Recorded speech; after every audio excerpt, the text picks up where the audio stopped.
Je me suis dit que ce serait possiblement plutôt sympa de vous proposer une vidéo en lien avec la série Win or Lose qui est censée sortir en automne. J'espère que vous n'avez pas peur des spoils, même s'il n'y a aucun spoil, c'est uniquement pour vous rassembler les différentes informations afin de regarder ce programme-là qui est donc une série sur Disney+. Sachant que je tourne cette vidéo en n'ayant vu aucun teaser, aucun trailer. Alors évidemment, lors d'une vidéo de promotion des différents programmes qui devraient arriver sur Disney+ cette année, on a eu des images de Win or Lose. Alors quelques petites images et on va y revenir assez succinctement.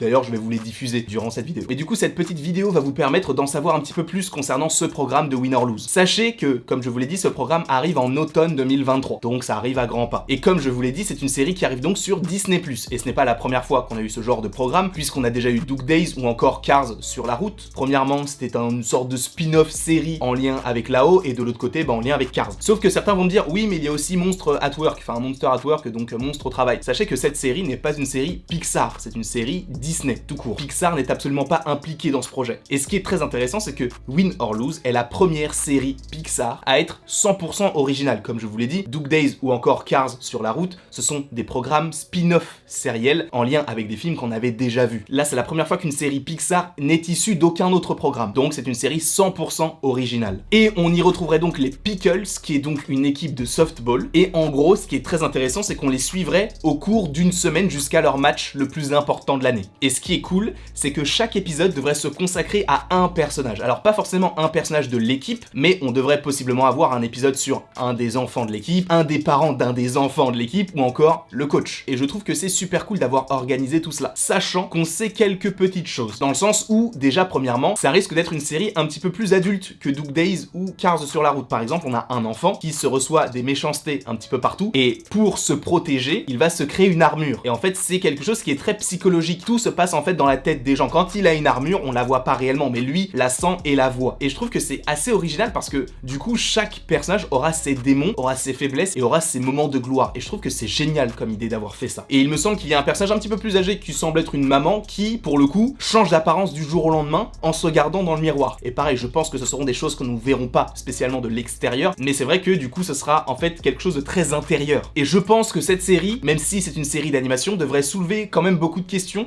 sur la psychologie humaine. Je pense qu'il y aura beaucoup de questionnements concernant cette série et j'ai hâte d'en parler beaucoup plus en précision. Sachant que pour l'instant, c'est une série qui aurait des épisodes d'une durée de 20 minutes et on ne serait pas sur le même format que Doug Days ou que Cars sur la route. Alors encore une fois, à voir s'il y a des changements, mais pour l'instant, on devrait possiblement être sur un épisode par semaine. Alors à voir comment est-ce que l'on s'organiserait concernant 100% anime, puisque je ne sais pas si vous le savez, mais il y a une émission qui s'appelle 100% anime où on revient sur des éléments d'animation qui ont bercé notre enfance ou qui la bercent toujours. On avait parlé de Dragon, on avait parlé de Shrek, où on avait fait une tier list donc des films Pixar. Bref, il y a donc beaucoup de choses à évoquer concernant l'animation, et si c'est le cas, il y a quelque chose à réfléchir. Est-ce qu'on ferait pas uniquement pour la série une sorte de 100% anime qui arriverait de manière hebdomadaire?